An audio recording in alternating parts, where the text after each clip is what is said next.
పేరు అప్సా. నేను 6వ తరగతి చదువుతున్నాను. మా అమ్మ ఒడిలోనే నాకు ఎన్నో సంగతులు నేర్పిన నా తొలి గురువు.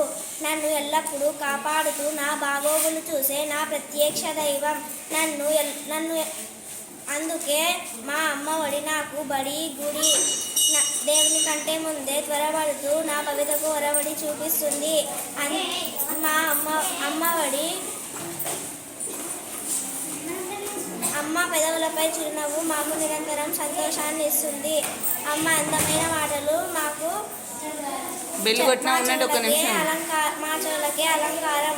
అమ్మ మనసులోని ప్రేమ ఉత్తమమైనది, శుభకరమైనది, అన్నిటినీ సమకూర్చేది.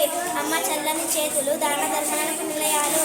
అమ్మ పాదాలు తాకిన నేల శుభాలు పండించే పొలం వంటిది. అమ్మ కళ్ళలోని కాంతులు లోకానికి సుఖాన్ని, శాంతిని ఇస్తాయి. అమ్మే నా ధైర్యం, గర్వం, సర్వస్వం. Very good.